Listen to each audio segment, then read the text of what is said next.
وہ یہ ہے عزیزو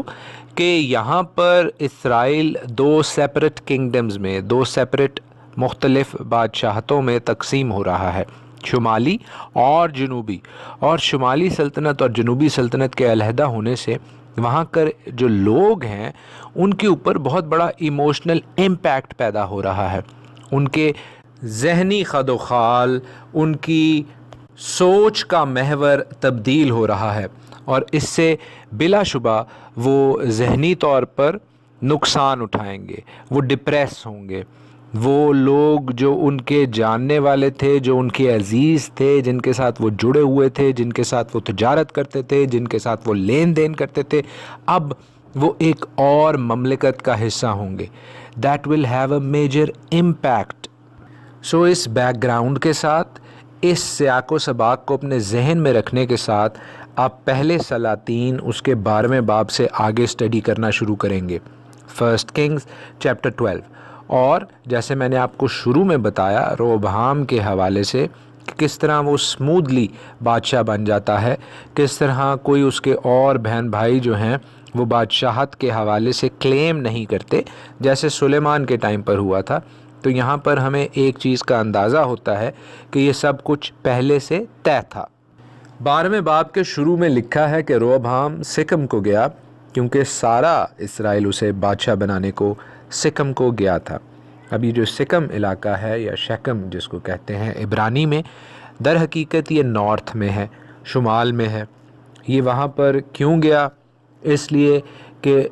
جو شمال کے قبائل تھے اور جنوب کے قبائل تھے ان میں جو ٹینشنز ہیں وہ اپنے پیک پر پہنچ چکی ہیں، بوائلنگ پوائنٹ پر پہنچ چکی ہیں، تو یہ وہاں پر جاتا ہے تاکہ ان لوگوں کو کام ڈاؤن کرا سکے۔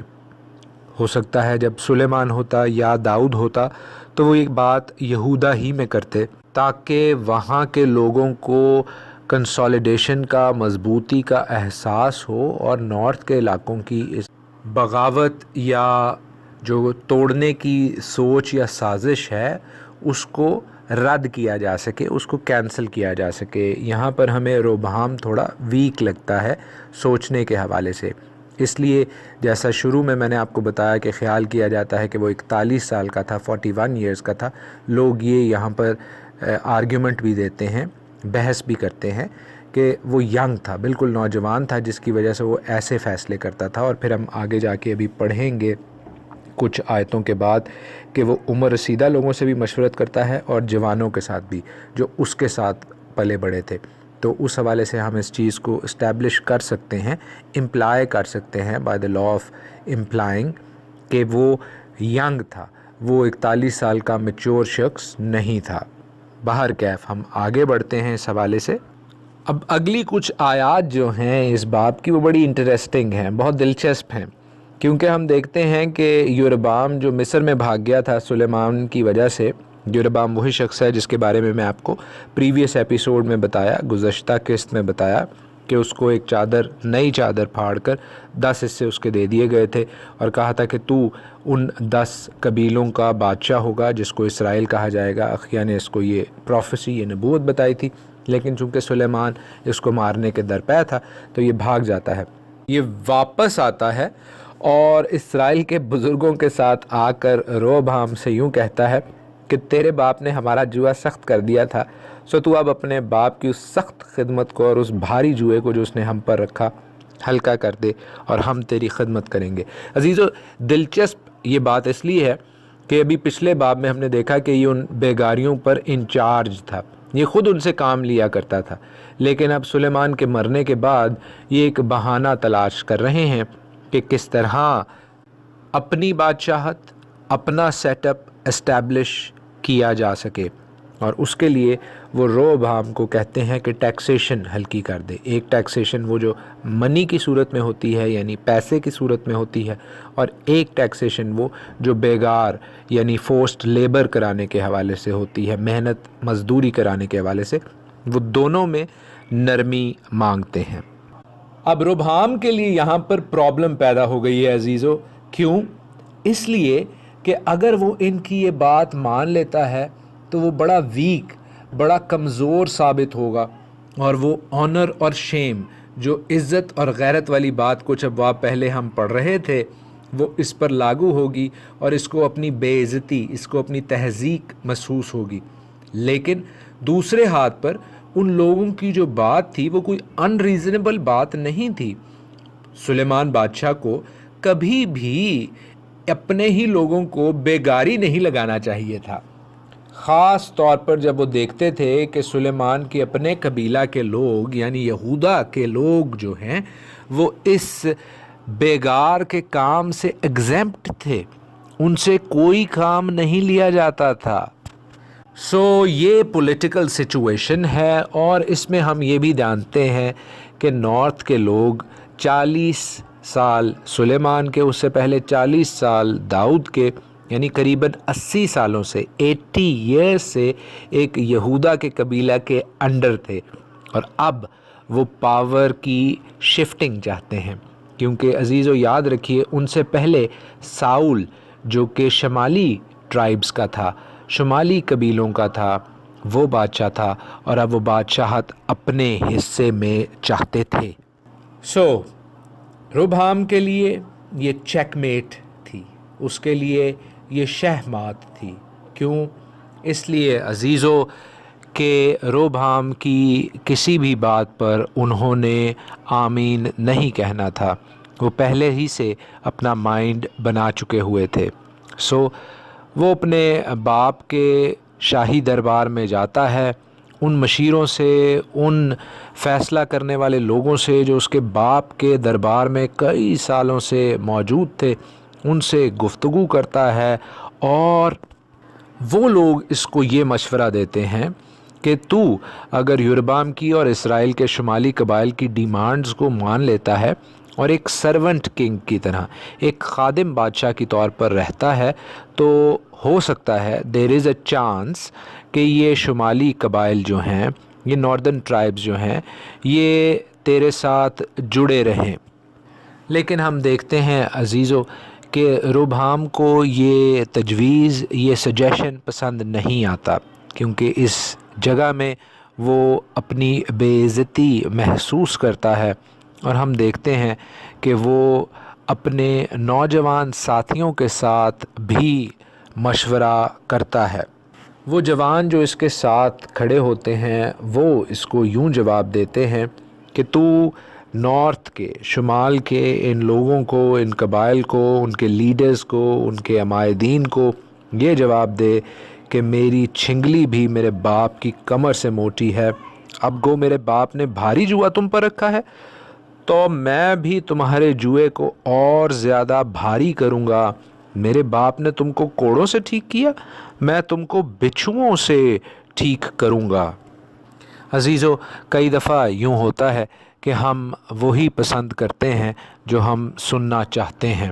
ہمارے مائنڈز، ہمارے ذہن اس بات کو، اس مشورہ کو، اس تعلیم کو، اس تربیت کو سننا ہی نہیں چاہتے جو ہماری مرضی کے برخلاف ہو، برعکس ہو۔ ان جوان مشورہ کرنے والوں نے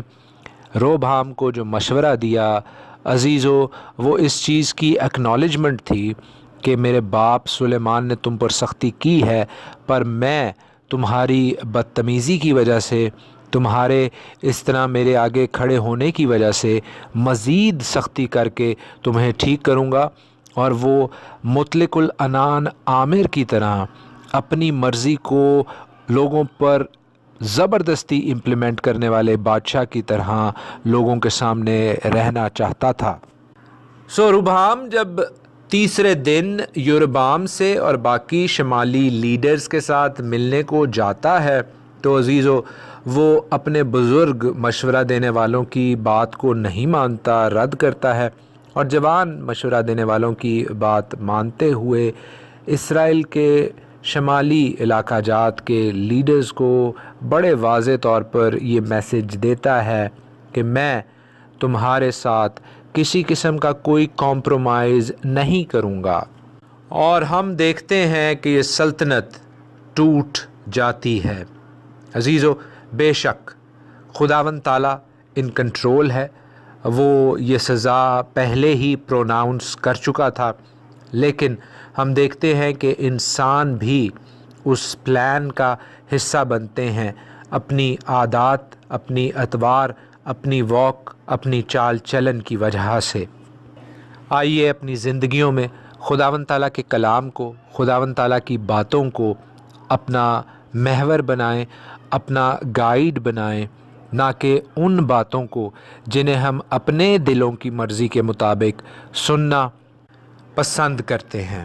خداوند آپ کو اپنے کلام کے وسیلہ سے، اپنے بڑے نام کے وسیلہ سے بہت سنبھال کے رکھے۔ خداوند آپ سب کے ساتھ ہو، آمین۔ خداوند یسوع المسیح ہمارے منجی یشوع مشیح کے عظیم جلیل اور قدوس نام میں آپ سب کی سلامتی ہو۔ نبیوں کی کہانی پروگرام کے ساتھ خداوند کے کلام مقدس کے ساتھ ہارون خان آپ کی خدمت میں حاضر ہے، اور ہم خداوند کے کلام مقدس میں سے، بائبل میں سے پہلا سلاطین اس کا 12واں باب سیکھتے جا رہے ہیں۔ آج اس سلسلے کی دوسری قسط ہے، سیکنڈ ایپیسوڈ ہے، first kings chapter 12 episode 2۔ So far ہم نے یہ سیکھا اور دیکھا کہ یوربعام نے اسرائیل کے 10 شمالی قبائل کے عمائدین کے لیڈر کے ساتھ مل کے روبعام کے سامنے یہ درخواست رکھی کہ ہمارے اوپر جو ٹیکس رکھا ہوا ہے، اس سخت خدمت کو جو پیسوں کی اور بیگاری مزدوری کی ہم سے کی جاتی ہے، اس کو ہلکا کر دیا جائے۔ روبعام اس کا جواب بزرگوں کی جو اس کے دربار میں موجود تھے، جو سلیمان کے ساتھ موجود تھے، ان کی خواہش اور مشورے کے مطابق نہیں، بلکہ اپنے چند نوجوان دوستوں کے مشورے کے مطابق کرتا ہے، جو کہ مزید سختی پر مبنی تھا۔ مطلق العنان ایک ڈکٹیٹر کی طرح وہ ریسٹ آف دی اسرائیل کو ٹریٹ کرنا چاہتا ہے، اور ہم دیکھتے ہیں کہ یہاں سے ڈویژن، سیپریشن آف ہول اسرائیل شروع ہو جاتی ہے۔ پورے اسرائیل کو 2 حصوں میں یہ موقع تقسیم کر دے گا، ایک حصہ شمالی قبائل پر جس کو اسرائیل کہا جاتا ہے، بعد میں افرائیم اور اسرائیل اس کو یوز کیا جاتا ہے بائبل میں، اور دوسرا حصہ یہودا پر مبنی ہے۔ 16ویں آیت میں لکھا ہے، 16th verse آف چیپٹر 12، کہ جب اسرائیل نے دیکھا کہ بادشاہ نے ان کی نہ سنی، تو یہاں پر اسرائیل سے مراد وہ 10 قبائل ہی ہیں، کیونکہ یہ ریٹروسپیکٹ میں، ہائنڈ سائٹ میں لکھی جا رہی ہے کتاب، بعد میں لکھی جا رہی ہے کتاب، تو اسرائیل جو ٹرم یوز کی جا رہی ہے اس سے مراد یہی ہے کہ 10 قبائل، شمالی قبائل۔ وہ کہتے ہیں کہ جی داؤد میں ہمارا کیا حصہ ہے، یسی کے بیٹے میں ہماری کیا میراث ہے۔ یاد کیجئے کہ یہی الفاظ جو تھے وہ کچھ عرصہ قبل جب ہم سیموئیل کی کتاب سیکھ رہے تھے، اور بڑی تفصیل سے ہم نے ان دونوں کتابوں کو بھی، سیموئیل 1 اور سیموئیل 2 کو سیکھا، تو وہاں پر سبا بن بکری نے بھی ایسے ہی الفاظ کہے تھے جس نے بغاوت کی تھی داؤد کے ساتھ۔ لکھا ہے کہ 18ویں آیت میں 18th verse میں کہ اب روبعام کیا کرتا ہے کہ وہ ادورام کو، جو کہ بیگاریوں کے اوپر اوور آل انچارج تھا، یاد کیجئے اس کے حوالے سے ہم نے سلیمان کی جو انٹرنل کیبنٹ تھی، جو اس کی کابینہ تھی، اس کے حوالے سے سیکھا تھا کہ وہ بیگاریوں کے اوپر انچارج تھا، اس کو بھیجتے ہیں، لیکن ہم دیکھتے ہیں کہ اسرائیل اس کو جیسے ہی سپاٹ کرتا ہے، یہ شمالی قبائل، یہ ناردرن ٹرائبز اس کو سپاٹ کرتے ہیں تو اس کو مار دیتے ہیں، اور روبعام جب یہ سنتا ہے تو وہ بھاگتا ہے تاکہ وہ بھی نہ مارا جائے، اور وہ یروشلم میں جا کر پناہ لیتا ہے جو اس کا علاقہ ہے، یہودا کا علاقہ ہے۔ 21ویں آیت یعنی 21st verse ہمیں یہ بتاتی ہے کہ جب روبعام یعنی سلیمان کا بیٹا روبعام یروشلم میں پہنچ جاتا ہے تو یہودا کے سارے گھرانے اور بنیامین کے قبیلے کو، جو سب 1,80,000 چنے ہوئے جنگی مرد تھے، ان کو اکٹھا کرتا ہے تاکہ وہ اسرائیل کے گھرانے سے لڑ کر سلطنت کو پھر سلیمان کے بیٹے روبعام کے قبضے میں کرا دیں۔ لیکن لکھا ہے 22ویں آیت میں کہ سمائیہ کو، جو مرد خدا تھا، خدا کا یہ پیغام آیا کہ یہودا کے بادشاہ سلیمان کے بیٹے روبعام اور یہودا اور بنیامین کے سارے گھرانے اور قوم کے باقی لوگوں سے کہہ کہ خداوند یوں فرماتا ہے کہ تم چڑھائی نہ کرو اور نہ اپنے بھائیوں بنی اسرائیل سے لڑو، بلکہ ہر شخص اپنے گھر کو لوٹے، کیونکہ یہ بات میری طرف سے ہے۔ سو انہوں نے خداوند کی بات مانی۔ ان آیات سے ہم کیا سیکھتے ہیں عزیزو؟ ہم دیکھتے ہیں کہ روبعام نے اب بروٹ فورس کو یعنی طاقت سے اس بغاوت کو کچلنے کی کوشش کی، اور وہ اپنے گھر پہنچتے ہی یہودا کے ٹرائبل آرمی کو اکٹھا کرتا ہے، اور 1,80,000 جنگجو لوگ اکٹھے بھی ہو جاتے ہیں۔ سو یہودا کا قبیلہ اور بنیامین کا قبیلہ چاہتے ہیں کہ وہ بادشاہی کا رول کرتے رہیں اور روبہام کے پاس پورے اسرائیل کی بادشاہی ہو۔ ہم دیکھتے ہیں کہ لڑائی ایمیننٹ ہے، یہ جنگ ہونا اب ناگزیر ہے۔ اسی وقت پہ ہم ایک نئے کیریکٹر کو دیکھتے ہیں جس کو عبرانی میں شمایا یا اردو میں سمایا کہتے ہیں، جس کے مطلب ہیں خداوند کی بات کو سنو اور مانو۔ شما سے یہ لفظ نکلا ہے، اور وہ خداوند کا پیغام آ کر روبہام کو اور یہودا اور بنیامین کے قبیلوں کو دیتا ہے کہ تم اسرائیل سے مت لڑو، کیونکہ جو کچھ ہوا ہے وہ میری طرف سے ہوا ہے۔ اور انٹرسٹنگلی، دلچسپ طور پر ہم دیکھتے ہیں کہ روبہام اور آرمی جو ہے اس کے ساتھ وہ خداوند کا یہ حکم مان بھی لیتی ہیں۔ کئی دفعہ میں سوچتا ہوں کہ ہمیں روبہام کو تھوڑی سی بریک دینی چاہیے، کچھ اس کو بینیفٹ آف ڈاؤٹ دینا چاہیے، شک کا فائدہ دینا چاہیے۔ اس کی وجہ یہ ہے عزیزو کہ اسرائیلی سلطنت یعنی پورے اسرائیل کی سلطنت جو ہے وہ سلیمان کی حرکات کی وجہ سے روبہام اور داؤد کے گھرانے سے جاتی رہی۔ روبہام کا ڈائریکٹ اس میں انفلوئنس یا اثر یا کردار نہیں تھا، اور جب یہاں پر شمایا یا سمایا نبی جو ہے وہ خداوند تعالیٰ کا پیغام روبہام تک اور باقی یہودا اور بنیامین تک پہنچاتے ہیں اور وہ خداوند تعالیٰ کی بات مان لیتا ہے، تو ہم جانتے ہیں کہ وہ جنرلی اتنا برا بھی نہیں تھا جتنا اسے پورٹرے کیا جا رہا تھا گزشتہ کچھ آیات میں۔ اس کا بورش اور بدتمیزی پر مبنی جو رویہ تھا، ہو سکتا ہے وہ رپلائی ہو، وہ ریاکشن ہو، رد عمل ہو، جس طرح ان 10 قبائل کے لیڈرز نے اور یوربعام نے اس کو اپروچ کیا تھا، اس سے بات کی ہوگی۔ پھر یوربعام کے حوالے سے بھی ہم سیکھ لیں، یہ روبہام نہیں، یہ یوربعام ہے۔ یوربعام وہ جو اسرائیل کے 10 قبیلوں پر اب حاکم ہے۔ کہا یہ جاتا ہے کہ وہ بھی ایک خدا خوفی میں چلنے والا شخص تھا شروع میں، تبھی تو خداوند تعالیٰ نے اس کو یہ اپرچونٹی، اس کو یہ موقع دیا کہ وہ خداوند تعالیٰ کی اس قوم کے 10 قبائل پر حاکم ہو۔ But the power of knowing that he would be king، یہ طاقت، یہ سوچ، یہ خیال کہ میں بادشاہ بن جاؤں گا، وہ اس کے لیے ٹو مچ تھا، اس کے لیے بہت زیادہ تھا، اور وہ اس خیال پہ اتراتا اور شیخی میں آ جاتا ہے، پرائیڈ میں آ جاتا ہے۔ اور ہم دیکھتے ہیں کہ نہ صرف وہ خود خداوند تعالیٰ کے اگینسٹ مخالف جاتا ہے، بلکہ وہ قوم سے بھی گناہ کرواتا ہے، کیونکہ وہ ایک آلٹرنیٹیو ریلیجس سسٹم، ایک متبادل مذہبی نظام رائج کرتا ہے جو خداوند تعالیٰ کے کلام کے جیسا تھا، مگر خداوند تعالیٰ کا کلام نہیں تھا، بلکہ ان فیکٹ در حقیقت اس نے لوگوں کو خداوند تعالیٰ کے احکام سے، آئین سے، اس کی فرما برداری سے باغی کر دیا۔ عزیزو، آپ اس باب کو، اس چیپٹر کو ضرور پڑھیے گا۔ 25ویں آیت سے آگے بہت ہی اہم چیزیں، امپورٹنٹ چیزیں لکھی ہوئی ہیں۔ لکھا ہے 25 ورس آنورڈز کہ یوربعام نے افرائیم کے کوہستانی ملک میں سکم کو تعمیر کیا، اس میں رہنے لگا، وہاں سے نکل کر اس نے فنویل کو تعمیر کیا، اور یوربعام نے اپنے دل میں کہا کہ اب سلطنت داؤد کے گھرانے میں پھر چلی جائے گی اگر یہ لوگ یروشلم میں خداوند کے گھر میں قربانی گزارنے کو جایا کریں گے، تو ان کے دل اپنے مالک یعنی یہودا کے بادشاہ روبہام کی طرف مائل ہوں گے، اور وہ مجھ کو قتل کر کے شاہ یہودا روبہام کی طرف پھر جائیں گے۔ اس لیے اس بادشاہ نے مشورت سے لے کر سونے کے 2 بچھڑے بنائے اور لوگوں سے کہا، یروشلم کو جانا تمہاری طاقت سے باہر ہے، اے اسرائیل اپنے دیوتاؤں کو دیکھ جو تجھے ملک مصر سے نکال لائے۔ اور اس نے ایک کو بیت ایل میں قائم کیا اور دوسرے کو دان میں رکھا۔ ان آیات میں ہم یہ دیکھتے ہیں کہ کس طرح خداوند تعالیٰ کے کلام سے جڑنا، یروشلم میں جانا، ہیکل میں عبادات کرنا یوربعام کی آنکھوں میں کھٹکنے لگا۔ وہ اس کو خطرہ محسوس ہونے لگا کہ جب یہ لوگ، اسرائیل کے لوگ، شمالی قبائل کے لوگ یروشلم میں جائیں گے تو وہ میرے ہاتھ سے نکل جائیں گے۔ اور اس بات کا وہ کیا حل نکالتا ہے کہ وہ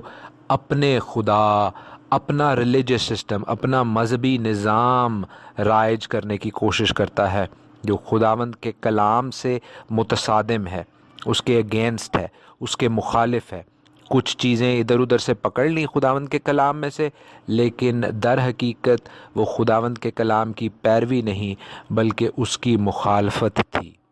32ویں آیت میں لکھا ہے 32 ورس میں کہ یربعام نے 8ویں مہینے کی 15ویں تاریخ کے لیے اس عید کی طرح جو یہودا میں ہوتی ہے ایک عید ٹھہرائی اور اس مذبح کے پاس گیا۔ عزیزو، ان آیات کو پڑھیے کیونکہ آپ یہ جانیں گے کہ خداوند کے مقررہ اوقات، خداوند کی عیدیں، خداوند کے کلام کی جو خداوند اون کرتا ہے، جو خداوند کہتا ہے میری عیدیں ہیں، کسی قوم کے لیے نہیں بلکہ اپنے فالوورز کے لیے، اپنے پیروی کرنے والوں کے لیے، جو اپنے اپوائنٹڈ ٹائمز اس نے دیے ہیں، ان کو یربعام نے چینج کر دیا۔ 7ویں مہینے کی 15ویں تاریخ کو جو عید ہوتی تھی اس کو اس نے 8ویں مہینے کی 15ویں تاریخ کو سیٹ کر دیا۔ اس نے لاویوں کی بجائے دوسرے لوگوں کو کاہن بھی بنا دیا۔ لکھا ہے خداوند کے کلام میں کہ 8ویں مہینے کی 15ویں تاریخ کو، یعنی اس مہینے میں جسے اس نے اپنے ہی دل سے ٹھہرایا تھا، وہ اس مذبح کے پاس جو اس نے بیتیل میں بنایا تھا گیا اور بنی اسرائیل کے لیے عید ٹھہرائی اور بخور جلانے کو مذبح کے پاس گیا۔ عزیزو، کچھ ابواب پہلے، کچھ چیپٹرز پہلے ہم ان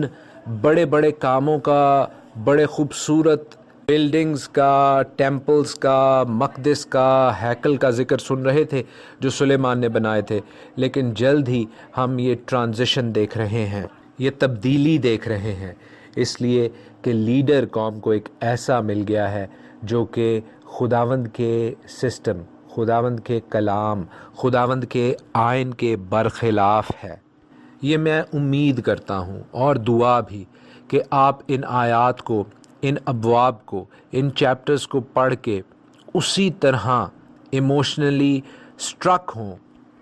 آپ پہ وہ اثر ہو جو مجھ پر ہوا ہے۔ اس لیے کہ جب ہم اس پیٹرن کو دیکھتے ہیں، ہم اس نمونے کو دیکھتے ہیں، تو ہمیں ارلی کرسچینٹی جو مسیحت کے شروع میں ہوا وہ بھی کچھ ایسا ہی نظر آتا ہے۔ اس لیے کہ چرچ بشپس نے، جو کہ جینٹائلز تھے، جو کہ غیر قوموں میں سے تھے، انہوں نے جب مسیحت کی موومنٹ کو بڑھتے ہوئے، پنپتے ہوئے، پھلتے پھولتے دیکھا، جو کہ آف کورس یہودیوں سے، ایسے جوئش لوگوں سے شروع ہوئی تھی جو کہ خداوند تعالیٰ یسوع المسیح کے ساتھ تھے، اس کے ڈسائپلز تھے، اس کے شاگرد تھے۔ خود ہمارے خداوند یسوع المسیح بذات قوم ایک یہودی تھے، ایک جیو تھے، ایک عبرانی تھے، ہیبریو تھے۔ تو عزیزو، ان غیر قوم کے بشپس اور لیڈرز نے جوئش قوم کو، عبرانی قوم کو، ہیبرو لوگوں کو لیڈرشپ میں سے ہٹانے کے لیے خداوند کے کلام سے بھی انحراف کیا، تاکہ لوگ خداوند کے کلام سے جڑ کر واپس انہی لوگوں کو اپنا لیڈر نہ بنا لیں۔ ارلی چرچ بشپس نے، غیر قوم کے لوگوں نے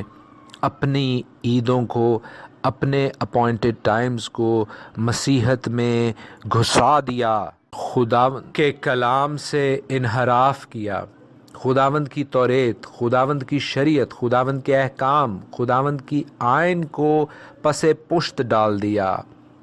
جیسے یہاں پر یربعام نے اپنے دل کی کہنے کے مطابق 8ویں مہینے کی 15ویں تاریخ کو ایک عید بنا دی کہ یہودا میں تو 7ویں مہینے کی عید ہوتی ہے تو ہم 8ویں مہینے کی کر لیں گے، اس جیسی کر لیں گے لیکن اپنے ٹائم سے کریں گے۔ تو عزیزو، ارلی کرسچینٹی میں بھی جو شروع کی مسیحت تھی اس میں بھی ایسے ہی ہوا کہ جو بائبل کے فیسٹس تھے، جو بائبل کی عیدیں تھیں، جو خداوند تعالیٰ کے مقرر کردہ اوقات تھے، وہ ابالش ہو گئے، وہ ختم کر دیے گئے، اور کچھ ہی دیر میں مین میڈ، انسانوں کے بنائے ہوئے لینٹس، گڈ فرائیڈیز، کرسمسز، ایسٹرز جو ہیں وہ ریپلیس کر دیے گئے کہ ہم ان سے خداوند تعالیٰ کو ممک کریں گے۔ ایسی ہی عیدیں خداوند نے دی تھی، ہم اپنے طور پر ویسی عیدیں بنانے کی کوشش کریں گے۔ جس طرح یربعام نے 2 دیوتا بیتیل میں اور دان میں رکھ دی اور کہا یہ تمہارے وہ خدا ہیں جو تم کو مصر سے نکال کر لے کر آئے، اسی طرح ارلی چرچ نے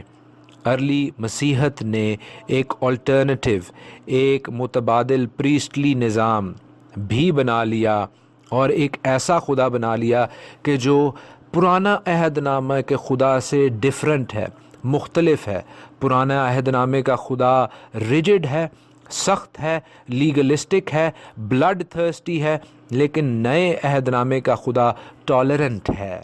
وہ پیسیفسٹ ہے، وہ full of love and mercy ہے۔ کچھ چیزیں پرانے عہد نامے کی، جس کو پرانا عہد نامہ کہنا بھی غلط ہے، وہ ضرور رکھیں، جیسے دہیکی دینا، اکٹھے ہو کے عبادت کرنا، 10 احکام یا 10 الفاظ میں سے ان کی روح کو اپنی مرضی سے قائم کرنا، لیکن ایسا تو یوربعام نے بھی کیا تھا۔ عزیزو، ہمارے منجی یسوع المسیح نے بڑے واضح طور پر بتایا اور سکھایا ہے کہ خداوند کے آئین احکام بالکل بھی ختم نہیں ہوں گے جب تک ہمارے سر پر آسمان ہے اور ہمارے پیروں تلے زمین ہے۔ جو کوئی ایسا کہتا ہے، خداوند تعالیٰ خود اس کا انصاف کرے گا۔ میں متی کے 5ویں باب کی 17 سے 19 آیت پڑھوں گا آپ کے لیے۔ میتھیو 5:17-19۔ یہ نہ سمجھو کہ میں توریت یا نبیوں کی کتابوں کو منسوخ کرنے آیا ہوں، منسوخ کرنے نہیں بلکہ پورا کرنے آیا ہوں، کیونکہ میں تم سے سچ کہتا ہوں کہ جب تک آسمان اور زمین ٹل نہ جائیں، ایک نقطہ یا ایک شوشہ توریت سے ہرگز نہ ٹلے گا جب تک کہ سب کچھ پورا نہ ہو جائے۔ پس جو کوئی ان چھوٹے سے چھوٹے حکموں میں سے بھی کسی کو توڑے گا اور یہی آدمیوں کو سکھائے گا، وہ آسمان کی بادشاہی میں سب سے چھوٹا کہلائے گا، لیکن جو ان پر عمل کرے گا اور ان کی تعلیم دے گا، وہ آسمان کی بادشاہی میں بڑا کہلائے گا۔ خداوند آپ سب کے ساتھ ہو۔